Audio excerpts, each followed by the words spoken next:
Развитие традиционных отраслей оленеводства, медицинское обслуживание, медленный интернет и высокая стоимость авиабилетов. Это неполный список тем, которые сегодня волнуют жителей Чукурдаха Алайховского района. Их они озвучили во время отчета правительства Якутии. Делегацию возглавил министр связи республики Александр Борисов.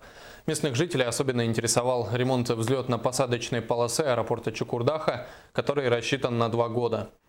По прогнозам, в 2015 году на Чукурдахский аэропорт на самом деле выделялось больше денег, чем сейчас говорят. Да? Сегодня мы узнаем, что денег, во-первых, меньше, покрытие предварительно, что это грунтовое покрытие будет, да?